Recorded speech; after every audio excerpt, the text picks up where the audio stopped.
Well, good morning on behalf of the Vicar and the PCC of St Peter Mancroft to your city centre church. It's wonderful today to welcome Dr. Tim Pestell, who has come a very long journey from up the hill, as it were, from Norwich Castle Museum. Tim is going to be speaking to us today about Tales of Norfolk and the nation. It's really rather reassuring to think that as we sit in this building, we're sitting on the site of something which is somewhat older than Norwich Castle Museum. And if you look very carefully, there's a piece of hazard tape on the corner, down the corner there, and underneath there is where you can see the foundations of the original church. I have plans in hand to have it opened up with a glass, so you'll be able to see the original footings in due course, so watch that space. So on your behalf, can I offer a very warm welcome to Dr. Tim, and I'm sure it's going to be a wonderful talk this morning. So can we give him a warm welcome in the traditional manner? Thank you. Thank you very much, and you'll see that my title differs slightly from the advertised, because I was originally asked to do a talk based on the history of Norfolk, and in particular, it's based on, if I can just get this on, a book that I wrote alongside Dr. John Davies, who was then my boss at the Castle Museum as the chief curator. And the book was trying to look at the history of Norfolk through 100 objects, but those objects which help to tell the story of the county and reflect its national role very often. We're very, very lucky in Norfolk to have material, especially in our museums as well, that really tell a national and often an international story. And so I've got a number of objects here that I hope will help to sum that up. And we start off with what we at the castle think of as our biggest object. And it was something which we had a little bit of dispute about. Is this actually an object? Can we really include architecture? Well, we worked there, so we did. But I have to say, I think we cheated a little bit, because really, if you extend objects to architecture, there are any number of other things that we could and probably should have included. And you also then have to start looking at the landscape itself. And we will look at the landscape, but not directly as an object.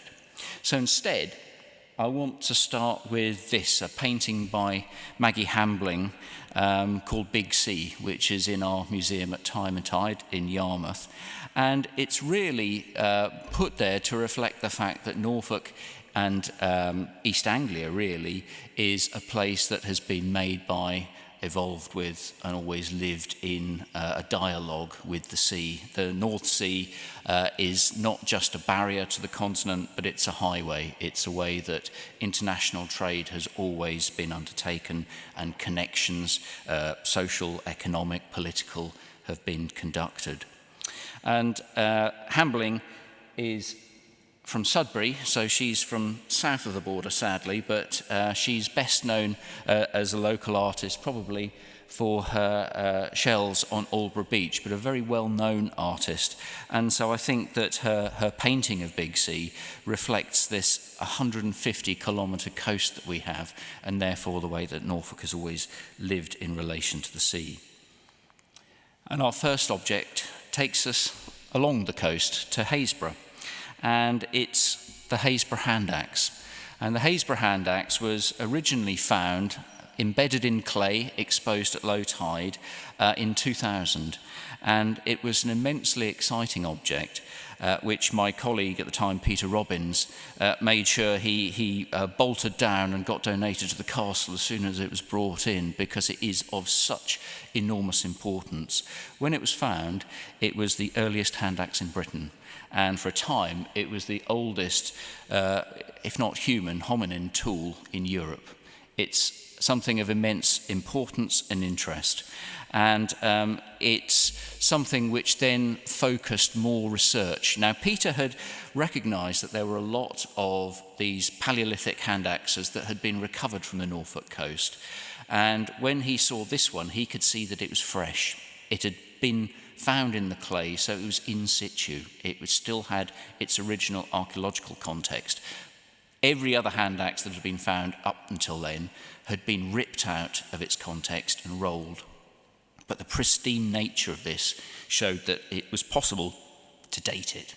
And because of the clay being still intact, the clay could be dated, the hand axe could be dated, and although the dating has shifted a little as opinions about the date of the clay have shifted, we now know that it's about 500,000 years old. It led the British Museum to put together a team, and it also revealed footprints, hominin footprints in the clay of Haysborough Beach, and again at a lower level than the clay that the hand axe had come from, which allowed dating, and it focuses on about 800,000 to 950,000 years BP, before the present day. An immensely old landscape that has been uncovered, and it shows different sized footprints indicating children walking alongside adults, and the dating of these clay layers suggests that we have at least 4 hominin and human species that are represented in Norfolk. And the fact that the Haysborough hand axe was found helped to show the survival of species, so that as this Mediterranean species was evolving, so they got more and more confident at being able to follow animals and adapt to colder climates to follow them for food. And it also meant that there was far more understanding of a lot of the fossils that were coming out, and when a mammoth comes up on board your ship, it provided an explanation for why. And so the 4 species that we have range at the oldest from Homo antecessor, which you can see ends at about 800,000 years ago, so well within the date of those footprints. Heidelbergensis, 770,000 to about 126,000. And perhaps the better known Neanderthals from about 200,000 to 40,000, and they coexist with modern Homo sapiens. The whole business about discovering these clay footprints, clay with hand axe material in, is something that has been continuing in archaeological research. And it takes us to our next object, which is the Linford hand axe, which is of a typical shape, the boot coupe type of shape. And this dates from about 60,000 years ago. And we can see within the sorts of time spans that we're talking about, fluctuations in temperature, sea level, things like that. So we have glaciations. 180,000 to 60,000 years ago, it was too cold for life to exist here. But then, as the world warmed up again, and we get the ice sheets retreating, we have hominins recovering their sort of former territories and following animals again. And the hand axe here was recovered from gravel pits at Linford near Thetford, and it was found in association with mammoth teeth and bones, and with subsequent excavation alongside axes associated like this with the Neanderthals. And the site itself dates from about 64 to 67,000 years ago. In other words, about 30,000 years ago before modern humans. So it has to be something, if you like, pre-human. And I think the interesting thing about this is that we've got a far better idea of the sort of environment in which these people were living. The bones recovered include reindeer, bison, horse, woolly rhinos, brown bears, spotted hyenas, as well as 9 woolly mammoths. But perhaps the most interesting thing about it is that it's a butchery site. And these hand axes have been used to skin the animals and to break up the meat. Now, it's near marshes, we're not sure whether they're actually deliberately killing the mammoth or whether they're simply recovering carcasses of dead mammoth. We know from sites, particularly in places like Spain, that they actually will drive elephants over cliffs and then gorge themselves. So it's difficult to know whether these are deliberately killed or not. We go back to the sea with our next step, which is a Mesolithic harpoon. And this was recovered not by modern archaeologists, but by the crew of the trawler Colander, not Colander, which would be a stupid name for a trawler, but it was found in 1931 when a block of peat was pulled up in nets, and it was just off the Lemon and Ower sandbank, so it's about 40 kilometres off the coast, just off Cromer. And within that lump of peat, when they broke it, was this wonderful antler harpoon. And it dates from about 9,500 BC.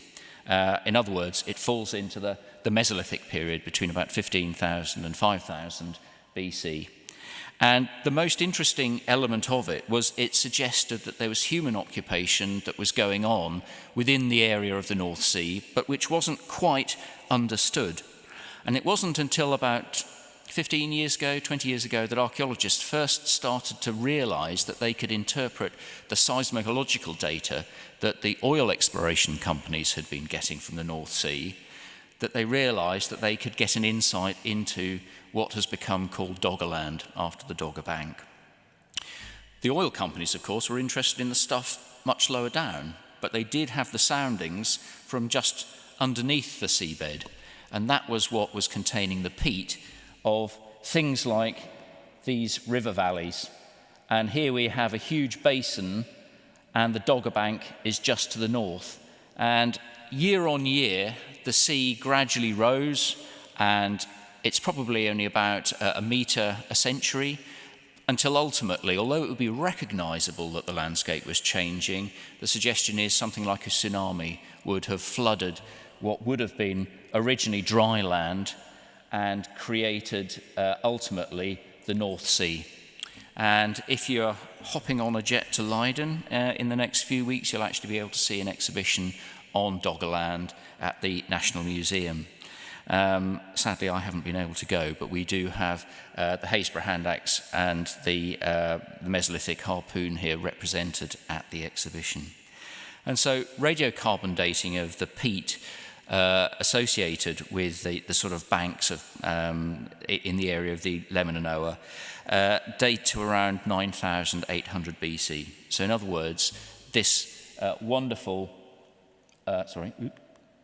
harpoon is used right at the end of the last ice age, and it's really, again, a reflection of how Norfolk is a very artificial construct, but we have a national role in the story of the development of Britain. And these are more artifacts that have since been found in peat that has been discovered at the bottom of the North Sea. And it really reflects just how much activity there would have been by these travelling hunter-gatherers wandering around the freshwater streams of Doggerland. And there has, according to some, been an attempt to reclaim it. Now I'm going to rush forward in time because we don't have a huge amount of time to talk about everything, to the Bronze Age, and more specifically to the Middle Bronze Age. And this is the Ruddum Dirk. And it might have been something you had heard of when we acquired it. It was something that had apparently been pulled up by a plough and had been unrecognised, and so sat on the farmer's door as a sort of doorstop. Until a teacher friend came in and suggested that it should be brought into the museum for identification, whereupon collective jaws were dropped and it was realised that it was something of enormous significance. And the reason that it's so significant is that it's one piece of metalwork with only 5 parallels in the whole of Northern Europe. It dates from the Middle Bronze Age, so about sort of 1250 BC, and it's a period of experimentation and innovation, and in particular with ritual deposits that are being used. And to make you aware of sort of how remarkable it is, this is a more normal dirk, so it's about this sort of length. Now a dirk is a stabbing weapon, whereas that is a huge lump of bronze. You simply can't stab with that, not least because the rivet holes that you should have for the handle that would be attached up here were never drilled. And it's never ever finished. The blades were never sharpened, unlike on this dirk, which does have very sharp edges to it.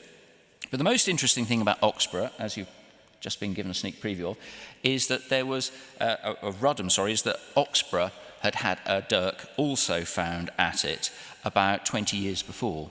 And this was found vertically put down into some peat, and it was then, it was supposedly found by someone tripping over it in a wood before it was pulled out. And this is now at the British Museum. Now, the Ruddum Dirk was the only parallel that we have in Britain to it, but the most important thing about these is that they have some parallels on the continent, and these are of a type known as the Pluggershont-Ommershans type of dirk. And until we had Ruddum there, Oxborough was the only representative from the British Isles, and we could see two in the Netherlands, and one from Pluggershont and one from Bern, and it looked as though they had a continental distribution and that the Norfolk one was simply the outlier. The Ruddum Dirk has completely turned that on its head. It now looks as though this is a cross-North Sea ritual tradition. To have something this size, this shape, so specifically and beautifully designed was a very specific choice. But none of these dirks are functional. They're monumental things that were meant for display, for show, and presumably for deposition. And so it says something about the rituals and beliefs behind the creation of an object like this, that you would want to make it in the first place, and what it means. And then presumably it has greater significance by then being deposited. So this has completely rewritten our understanding of these monumental dirks from Europe. And it also suggests that whatever the fashion or belief system that's in place for these is going on, it's something that's shared between ourselves in East Anglia and, not for the first time, in the Netherlands, and it's the French that are copying. And in particular, the fact that the Pluggershont dirk is on the seaboard is, I think, probably significant as well. It was also fantastic because we were, for the first time, able to reunite all 6 dirks at an exhibition on swords at the Rijksmuseum in Leiden about 5 years ago. And it enabled the centerpiece of this absolutely wonderful exhibition. And it also enabled scientific analysis to be undertaken, which really just reiterated the close similarities between all of the dirks, and therefore how there must have been exemplars or models which each were made from, for them to be so similar. I'm going to jump now to something that's probably a little bit more familiar. I think we probably all know what these are, Iron Age torques of gold, and this is one of the tubular torques from Snettisham that was found in 1948. It was mistaken for a piece of a brass bedstead when it was first found by the ploughman, Ray Williamson, but it was subsequently recognised as not brass but gold, and it dates from about 80 BC. And he was given a £400 reward, which was a huge amount for a ploughman at the time, but it led to follow-up excavation, and it revealed that there were a number of these tubular torques that were buried there, and these are the best preserved tubular torques in Britain. There are a number of them, but they are exceptionally delicate. They're something I hate handling in the museum because you always feel like you're sort of dealing with paper. They're really thin, and they originally had an organic core that the gold was then wrapped around. And you can see the fine workmanship in these Iron Age styles here, which obviously live on through the Roman period into the early medieval as well. But this is all repoussé work. It's all been done from behind, pushing the gold work out. They are amazing things. And the site has now produced something like 180 torques, of which 75 are complete. It led to follow-up excavations by the British Museum, and of course, so there we have Tom Rout in 1950 with the great torque from Snettisham that was found, with follow-up excavations then going on in the 1980s by the British Museum with what's been described as the ultimate hoard picture. And it's really a reflection of just how phenomenally wealthy the deposits at Snettisham, Ken Hill are.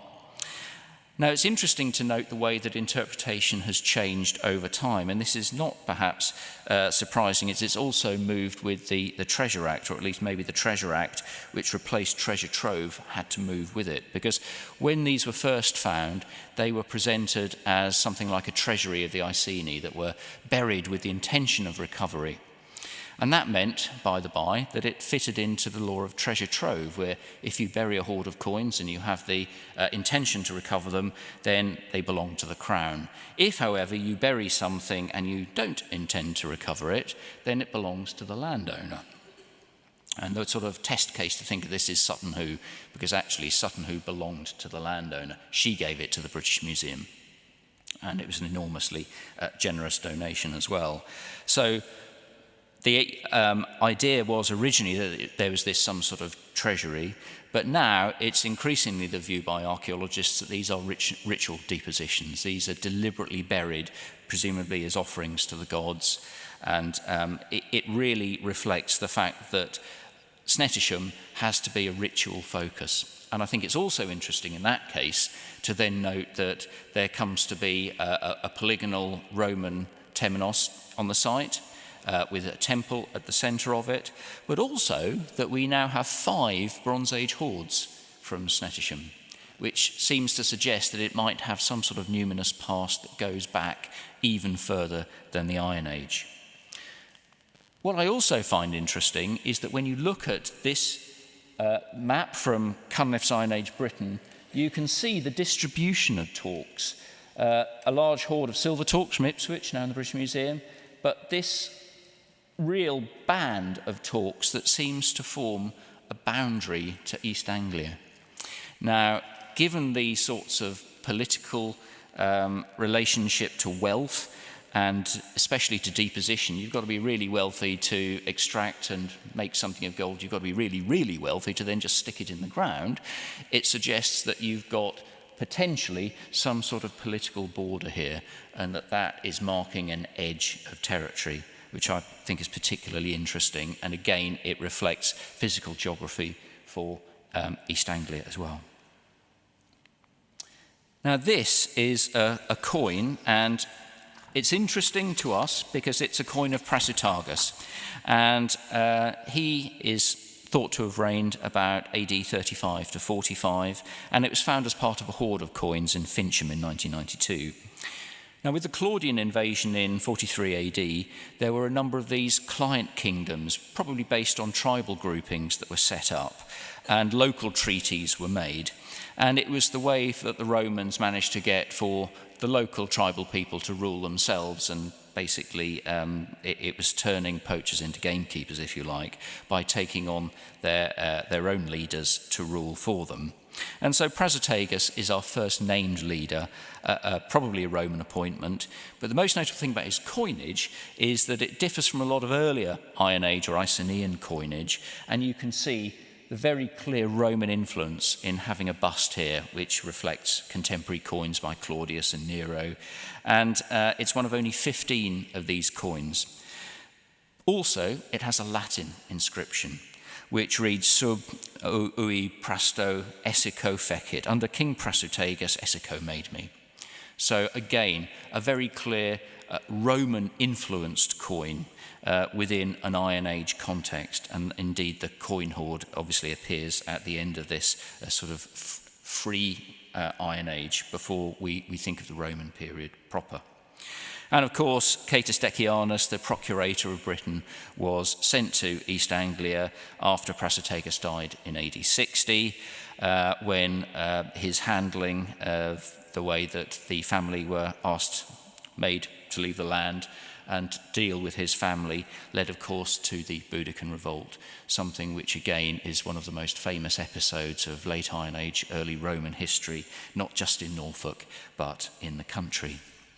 So we can see, again, Norfolk has a lot to answer for in the Roman world, and it has its place on the national stage. Now, putting us on an international stage is this object, and it's an astragalus, an ankle bone or a knuckle bone from a roe deer. And on it is a runic inscription. And at this date, Old English, or Anglo-Saxon if you like, as a language is very similar to the Old Frisian language, and it again shows this parallel development of language through and across the North Sea. But this is one of the earliest inscribed objects from Anglo-Saxon England, and it dates to probably about 400 AD, something like that. And it was found at the Caister by Norwich Cemetery in the 1930s. And it's a remarkable piece because of its runic inscription. It's a gaming piece, so it was found with a number of other of these knuckle bones, presumably to be used as counters. But the runic inscription is absolutely typical for runic inscriptions, especially at this early date, because it reads "roe deer," which doesn't exactly tell us a huge amount, but is certainly very interesting in the way that they identify what they want to use their literacy for, because it shows that there is literacy. We can't think of the Anglo-Saxon, the early Anglo-Saxons especially, sort of running around in sackcloth and being a load of heathens. They might not have believed in Christ, but they certainly were a very sophisticated people, and they could read, they could write, and it's what they chose to write that is, to us, slightly perplexing. And you can see, of a similar date, this is a stamp from a pot found at Spong Hill at North Elmham, and it was uncovered in the 1970s. And this has a rune stamp here, which was actually used on 3 different pots, again showing this sort of literacy. And it seems to have a double bind rune, and at first it was thought to be something like tu, but now it's generally agreed it reads something like alu or ale. It's presumably in turn related to something like the concept of feasting, where you provide ale at a feast. How useful that is to have on an Anglo-Saxon cremation urn is difficult to judge, but it was obviously popular enough for 3 people to stick on their pots, and whether that in turn means that it was potentially part of a feasting process as a pot and it was then used for the dead body, who knows. But we have a number of runic inscriptions and objects from Norfolk, and Norfolk has become one of the centres for runological research. And we can see that in things like these coins. Now, these are what are called shatters, sometimes wrongly called skeets, and they're most properly called pennies. And they are the very first silver English coins. And we find them from about 690 AD, and they're minted at first, not for the first time, we're going back to the Low Countries in the area of Frisia, and they're imported in huge quantities. And the reason for their importation is presumably trade and exchange. So it's the production of silver abroad which is brought over and exchanged for something. And if we can take a suggestion from later periods of history, it might well have been wool. So we might well have an early reflex of the wool trade. But we see runes then being used on a number of other coins. So these are coins with Ethil and then upside down Rad, who is presumably the moneyer rather than the ruler. They were originally thought to be rulers. And particularly unusual, there are only 2 of these. This was found just outside Norwich, and it reads Tiluwold. And that again is the name of the moneyer of this coin. So we have coinage being not only increasingly used, and this dates from about 740, 750 AD, but runological research using these things to see things like sound shifts. And what was incredibly interesting and exciting was when this appeared on eBay, very sadly.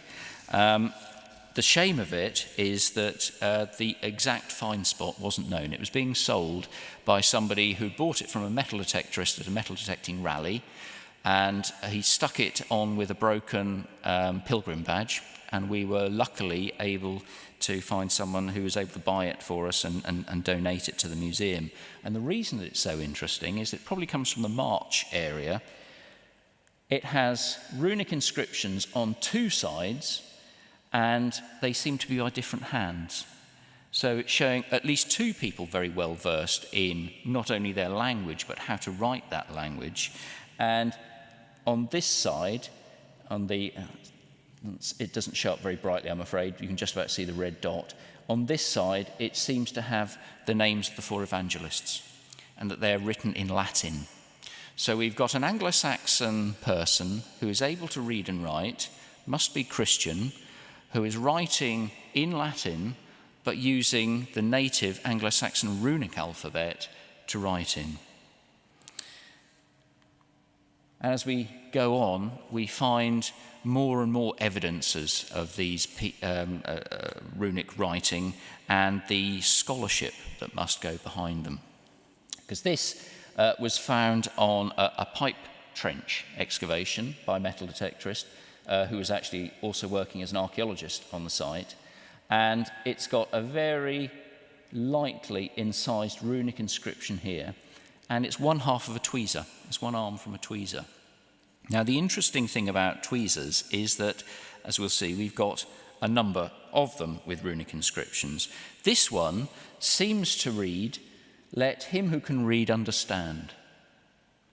So, unless you're able to read the runic inscription, you're not going to understand. You're not going to know what on earth it says. One would dearly like to have the other half of it to see what that says as well. Presumably it's not got the answer, but you can't second guess with the Anglo-Saxons. They might just have put tweezer or something rather dumb.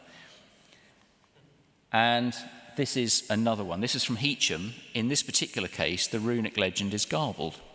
So we have the fact that you can draw attention to your literacy by putting it on these objects. Or on the other hand, you might be illiterate, but you want to suggest that you're sophisticated, and so you put down any old runic writing onto a tweezer to try and show off. Now, tweezers are personal dress accessories. They're used for plucking, pulling out hair, cleaning your nails, but there's evidence that in the medieval period, tweezer-like objects, in particular with these large arm ends, were used to hold the pages of books open, which again provides a literate context for the use of tweezers. So it might well be that one of the reasons we do have a number of tweezers with runic inscriptions on, there's another one from Brandon, from Staunch Meadow, be because they actually were once used on books, rather than simply just for picking your nose. Now, this is the second sheet that we've got with lead, and second lead sheet that we've got with a runic inscription on. And it shows how metal detecting is transforming our view of not only all archaeological periods, but also the sorts of literacy that was being practiced. Because this is from Shropham, and it seems to record the name of a person, Hirdwach in the ground. And it suggests that there is a named person that is being buried, and this is attached presumably to their coffin, a bit like a little label that you still get on the tops of coffins today. And you can just see in that shadow is a hole, and the whole sheet has been bent around, and there are other holes on the top 2 corners from the other side, so it's been folded in like that. And that again suggests that it's a plate that was once attached to something like that. And finally, one of my favourite ones, this was found by someone walking their dog at St Benet's Abbey. And they kicked a molehill and out popped that. I never find anything in molehills, but this chap got this wonderful object. It has 49 runic letters inscribed on it, and it's been very tightly folded, and it has defied all attempts by runologists to interpret it. Now, I always comment at this point that runologists make a career out of not understanding their own inscriptions, but it is obviously harder than it looks. It's a very specialised thing, but the important thing about this particular inscription is its context, because the molehill in question was near the high altar of the Abbey Church. We have a number of other runic sheets like this, all from Scandinavia, and again, they often don't make sense. They're gibberish. And so it seems that they are amuletic pieces, presumably good luck charms written. I mean, if you think about abracadabra, it doesn't mean anything. We know what abracadabra means, but the word itself is just made up. It's gibberish. And the same sort of logic applies to these sorts of things. And in Scandinavia, they are found in Christian contexts. They go as late as the 12th, 13th century. The best context for this at St. Benet's Abbey is the conquest, because we know that St. Benet's Abbey is founded in the reign of King Canute, about 1020. We have a number of people associated with the abbey, for instance, Grimolf the Dane. Now, you don't call yourself the Dane in 1020 when the Vikings first came over in the 9th century, unless you're part of the new elite that has come over, presumably with Canute. And that's why he's identified as such. He gives Caister, the lands at Caister, to St. Benet's Abbey. And we have a number of other people, including Alfwald, the abbot. He flees to Denmark on the conquest. Harold had put him in charge of the defence of the coast, so fairly obviously he's persona non grata when William the Bastard takes over as King of England. That provides a perfect context for somebody like Alfwald to hop it, go abroad to Denmark, where he will presumably have seen those sorts of things like this runic sheet. But where does an abbot get buried? Alfwald is able to come back. He settles his differences, he's forgiven, and his pardon enables him to return to St. Benet's Abbey, where he dies. And like most abbots, you'll be buried at the high altar. So it may be that we have here one of those direct links with Denmark being borne out in an object. Another of the 100 objects in our book takes us a bit further back again into the late 5th or early 6th century to Binham. And this is what's called a bracteate. Now, bracteates are gold discs that were worn as pendants by women, and there's only about 1,000 known from the whole of northwest Europe, but they're predominantly a Scandinavian dress accessory. And they are enormously interesting because of the designs that they have on them. When I first saw this, it was emailed to me by a metal detectorist who thought it might be Victorian, and I sort of climbed back onto my chair and emailed him back to say, no, this is lovely. And in particular, you can see a runic inscription there, and you see a man with a helmet and a beard with his hand in a beast's mouth, a sort of beak-like beast there with his eye and his front paw and his back leg. And in his back hand, it's a bit hard to see, but he's got a sword, and there looks like another animal that is dead. Now, this is either a narrative where he's being shown slaying the animal, which is then dead behind him, or it's a pair of animals, one he's killed, and one has grabbed his arm and is attacking him. And the significance of this is that when they're found in Anglo-Saxon England, they're almost always in burials. Metal detecting has shown a lot more with no context, and that was the case with this. But in Scandinavia, they're usually found in hoards. So we have a practice that goes on in Scandinavia. They're worn as dress accessories, then they're often put into the ground. But in England, the practice seems to be just to wear them as jewellery, and then they're worn in the ground like that. And then more bracteates appeared. And it was very clear that what we had here was not single bracteates found in graves that had been ploughed out and then discovered by a metal detectorist, but actually a hoard of bracteates. And that was enormously interesting because it meant that this was the first bracteate hoard from Anglo-Saxon England that we could be certain of. And that in turn suggests that the sort of practices in burial that are going on in Scandinavia might also be going on in Britain, or certainly in Norfolk, and therefore that we have an international belief system that might be translated across the North Sea. So we followed it up with excavations, and we found a 6th bracteate, and a gold bracelet, and a gilt bronze bracelet that had been broken into 3 parts, and a silver brooch here, and a tiny fragment out of, we think, one of the other bracteates that had been torn. And it's interesting because you can actually see the same design in different bracteates from Scandinavia. So these are from Schleswig-Holstein. They're now in the Danish National Museum. Again, exactly the same depiction, but reversed. And this is from Derenberg in East Germany, found in a cemetery this time with, again, the same motif. Now, these aren't motifs that you just come up with by accident. They're very clearly copied. So you're getting a design that is being copied and then going all the way across the North Sea. And it reflects the fact that there's international cultural exchange, social exchange, but also presumably elite exchange. And those elites that are able to afford and commission these sorts of bits of jewellery are talking and sharing their own ideological ideas. And the fact that it was buried in a hoard is fascinating.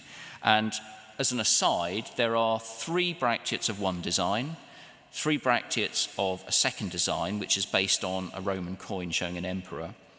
There are 2 bracelets, one of gold, one of gilt, and there's 1 brooch. So I do wonder whether we've got one more brooch still waiting to go and that we've got a series of pairings. But you can go deeper than this, because fairly clearly this is a scene which we can see is formulaic, so it's iconographic, and we can see elements of this that then appear elsewhere. And where you have iconographic scenes like this, it suggests that there is a meaning behind it. There's a belief behind it. And when you look at these, this is a pair of these beaky-like animals from Bracteate. These are shield mounts.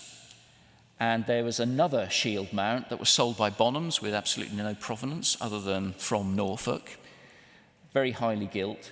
And then you have this, that is a girdle hanger from North Elmham. But if you look carefully, you've got a beak there, an eye at the sort of shoulder, and a foot going up there, and the back comes down there, and the back leg comes up with another hoof there. So it's a paired set of these animals. So you have 2 animals again. So just like on the Bracteate with a pair of animals, so on the shield boss as a pair of animals. And so it is presumably something apotropaic, mythological. The problem for us is that we simply have no idea what it means or who those animals are, what they represent.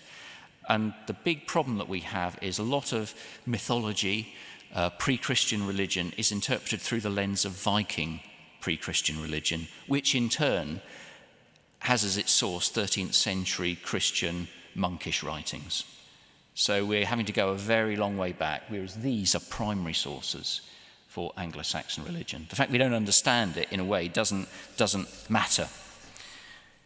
But I want to end this little segment looking at Bracteates by this, because I published the Binham Hoard with a colleague from Roehampton University, and I literally had signed off the page proofs for it, sent them off, when about an hour later I had a phone call from the front desk saying, "Someone's brought in a gold pendant, I think you ought to come and see it."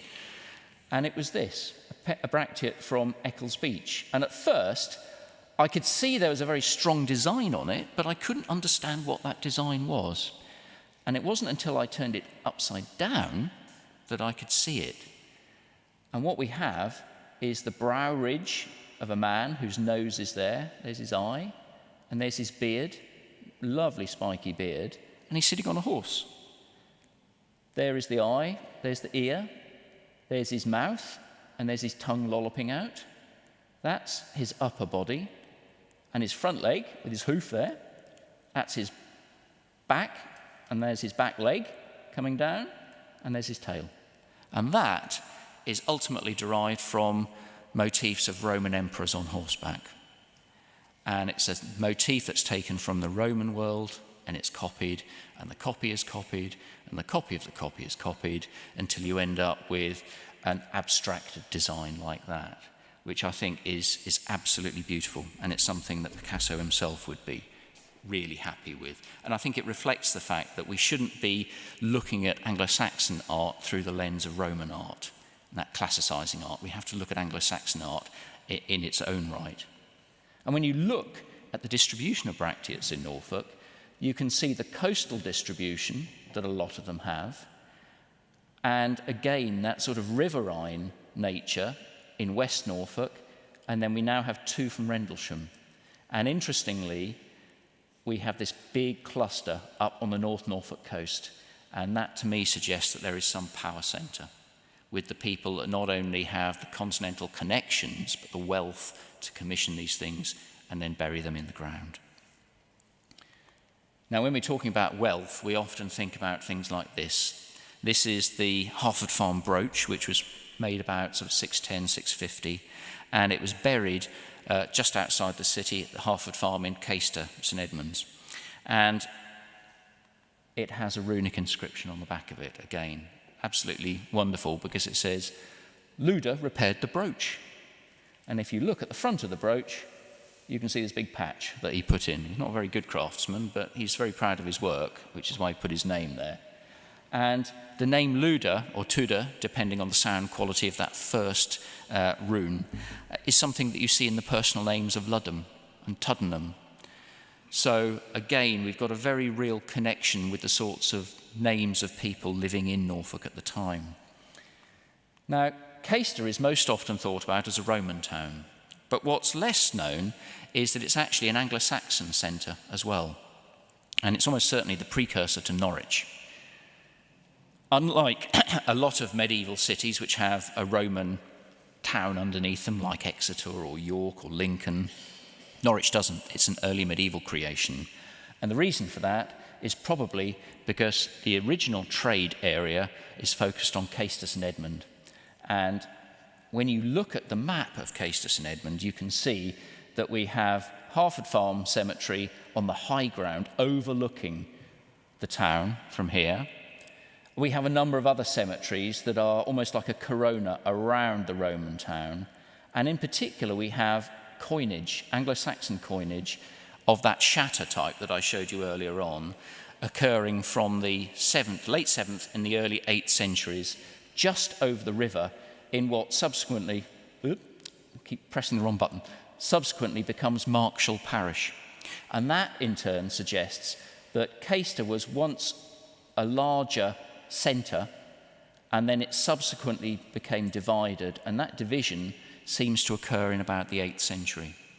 So originally, we've got a very wealthy elite burying things like that brooch in their grave, overlooking the land that they controlled, and in one of those graves from Harford Farm are the shatter coins that you then see distributed in the market site. So they're controlling a power centre, a trade centre, and with the church stuck in the corner of Caister, probably an early monastery or an early church as well. And it's that early power centre that subsequently breaks down, and we get Norwich.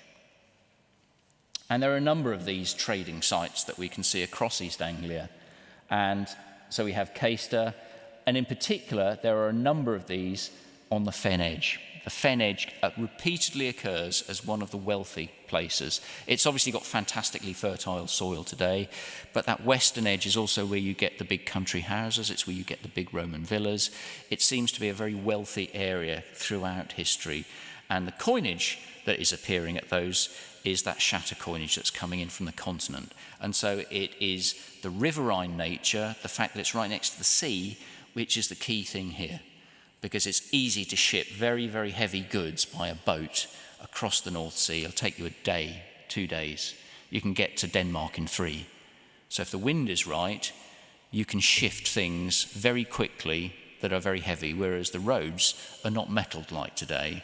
You're going through a very, very rutted landscape. Now I've got to crash on. This is a prayer roll.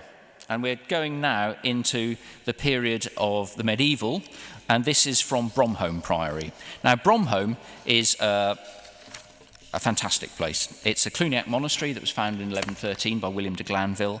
It was a daughter house of Castleacre Priory, but it's most famous because it came to have a relic of the True Cross. And when Constantinople fell in 1204, there were an enormous number of these relics that were supposedly looted and then suddenly appeared. And the story goes that a priest fled from the service of the emperor, carrying this relic on the fall of fall of Constantinople. He comes back to Norfolk, and he hawks it around from monastery to monastery to be taken in along with his sons. And he's turned away from several, of course, but it's only at Bromhome that he's taken in, and he's able to sort of live out, and he donates this relic of the True Cross. And miracles start to occur by 1223. And it hits the big time 3 years later when Henry III visits. And it's best represented by this double-barred cross. And this is known as the Rood of Bromhome. And the pilgrimage to Bromhome becomes nationally famous. It's mentioned in the Vision of Piers Plowman. It's visioned in Chaucer's Canterbury Tales. It attracts an awful lot of wealth. And today, Walsingham is perhaps the best known pilgrimage centre, but it's a really important place to remember because Walsingham wasn't the only one. And we actually had two really big pilgrimage sites in Norfolk. And you can see on this prayer roll a number of different symbols that have been used. And the prayer roll is to act as a sort of intercessory piece for forgiveness of sins, to get you out of purgatory, basically. And one section of the roll mentions Innocent VI. And we know that because although the name has been scratched out, you can still just read it. So it has a life after the Reformation. And it dates from about 1509 to 1535. So it appears just at the cusp of the dissolution of the monasteries. Now, Bromhome is a private site, but I've been very lucky to do some work there. And this is part of the North Transept, and it's got transitional architecture, which dates just before the relic arrives. And that seems to show that rather than this rather romantic story that the monks are putting out, actually it was very well founded. It wasn't at all poor and destitute. It has very good architecture there. It must have been relatively wealthy. But they're presumably on the lookout for a relic to make themselves even richer. And it obviously goes very well. And so I started working with some metal detectorists. So there's me, as I used to be, on a ploughed field with a couple of our detectorists. And the aim was to see if we could actually recover with controlled metal detecting, and we had to get scheduled monument consent from Historic England to do this, any evidence for the pilgrim trade. And we were devastated to find no pilgrim badges. It was remarkable. But we did find a number of other things that seem to represent this trade that's going on there. So we have the cross of Bromhome here on one side, and then the head of Christ with the crown of thorns on the other. And these three tokens are presumably ones that were being issued at Bromhome. This seems to be, let's just do this. This seems to be the crown of thorns, and is presumably an ex voto, an offering that you might leave at the altar. And this very interesting thing is a lead plate that shows the shape of a woman, and this sort of slightly swaying posture is typical of 14th century art. So it's very, very crude, but again, it's just a simple plate. It has nothing to fix it to anything. So it was probably an ex voto that would have been deposited or left on the altar. The most interesting thing in many ways was the coinage, not because coins are nice, but because of what it told us. And in particular, you can see we've got coins minted 1299 or up to, and they seem to cluster here to the east of the monastery. We then got the black blobs, 1300 to 1399, which continue here and then go to the north. And then from 1400 until the dissolution, we have coins that go from here to here.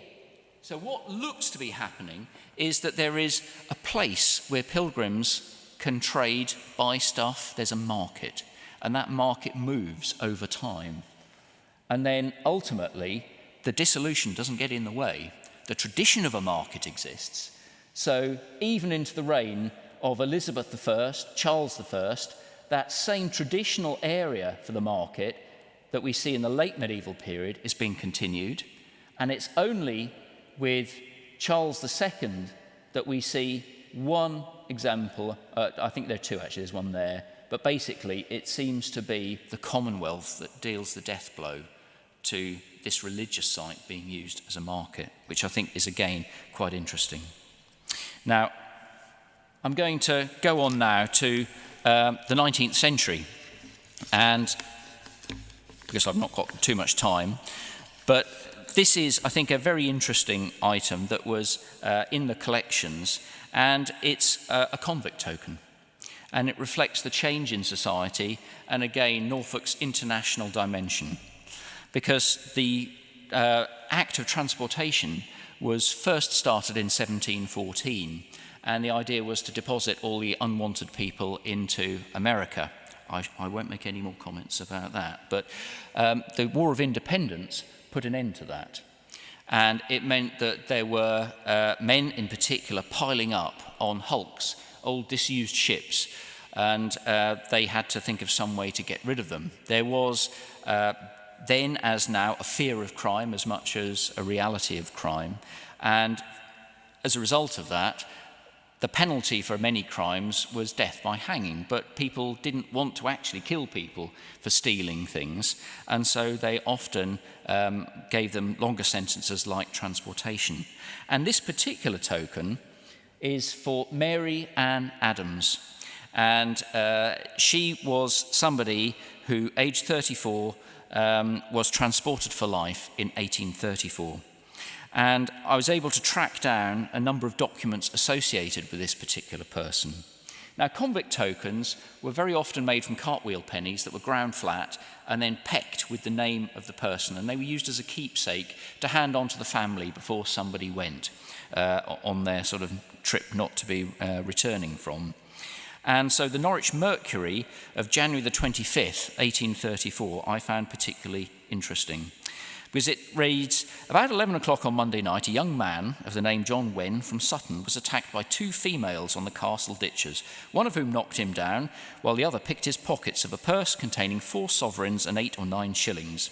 Wen called aloud for assistance, and 2 constables, Thorpe and Panton, were almost immediately on the spot and apprehended the girls. Before, however, they could get up, a fellow lying at ambush made his appearance. Having received the purse from one of the girls, stepped off without it being known to Wen, who, although he saw the purse pass, could not see the man's face. The girls apprehended are Mary Ann Adams and Sarah Shearing.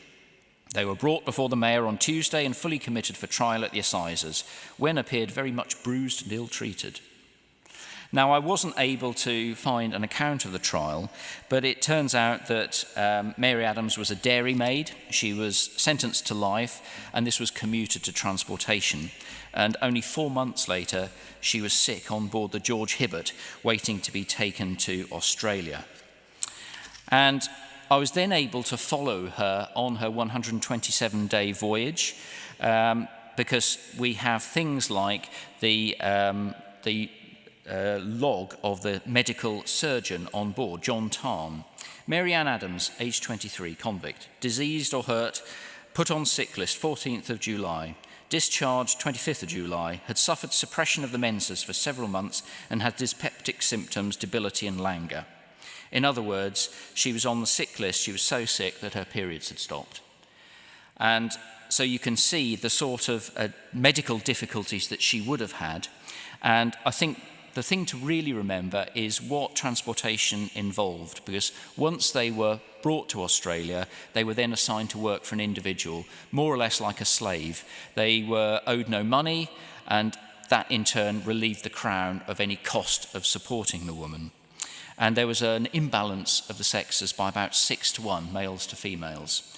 And the arrival of a female prison ship was, according to Robert Hughes, very eagerly awaited. When a ship bearing women anchored in Sydney Cove, its upper deck became a slave market, as randy colonists came swarming over the bulwarks, grinning and ogling and chumming up to the captain with a bottle of rum, while the female convicts, washed for the occasion and dressed in the remnants of their English finery, were mustered before them, trying as hard as they could to set themselves off to the best advantage. Military officers got the first pick, then non-commissioned officers, then privates, and lastly such ex-convict settlers as seemed respectable enough to obtain the governor's permission to keep a female servant. The governors were slow to discourage it, because it got the women, whose labour was not much use, off the store, so that they didn't have to be fed and supported at government expense. Now, we don't know what greeted Mary when she first arrived, but she was probably lucky compared to many others, because within 3 years she had met a fellow transportee, Thomas Richardson, and she was allowed to marry him.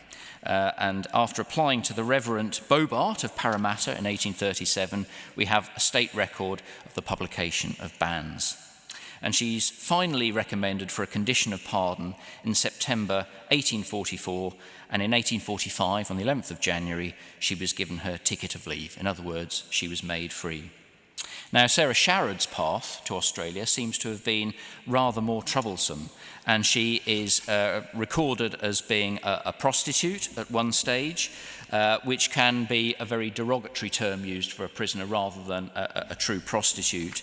But she's then subsequently given a conviction and a conditional pardon in 1850, so she doesn't really get herself out of trouble. But what I find rather sad in a way, is the general remark where her pardon is given. General remarks: lost 2 front upper teeth, scar left eyebrow, nose a little cocked, marks of scrofula under the left jaw. You can see these people have a very, very hard life, and there isn't a lot of truth to the sort of myth that these were innocent people cast adrift. Most of the people that went to Australia had at least 3 previous convictions before they were transported. But it was a very, very tough life. And yet Norfolk has royalty amongst those transportees, because within them were the first 2 people on the transportation fleet. And even today, Henry Cable and Susanna Holmes's descendants still come to Norwich to see where the story all began, primarily because when they were in prison, there wasn't segregation of the sexes, and they sailed with a child. And it was the first of a very large family. And when Cable established himself in Australia, he became a wealthy businessman, and their descendants still live today. But what I found interesting about Mary Ann Adams is that we're able to follow her story through the documentation that still exists.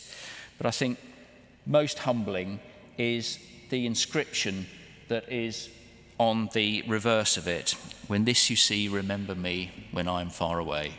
And it really reminds us that it was like being cast adrift onto a penal economy on the moon.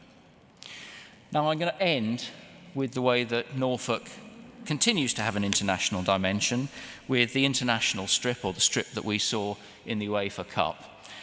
Like it or not, football is multi-million-pound business today. And when you see players sold into sort of servitude, when they are sold from club to club for up to £100 million, it's a reminder that this is now an international multi-million-pound business. And like it or loathe it, it does continue to put Norwich City on the map all the way across the known globe today. The question is, who is the mystery footballer?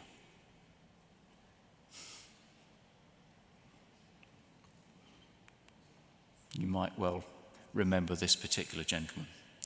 I'll end it there, but thanks very much indeed, and I hope that it's given food for thought and a reminder of just how important Norwich is on the international stage.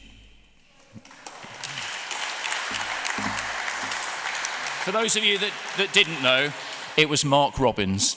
Mark Robbins was our bargain buy from Manchester United, who started off the season scoring 2 goals against Arsenal and a 4-2 win. But I won't go into that now. Well, I didn't have a clue who he was. Didn't tell anybody I support Ipswich.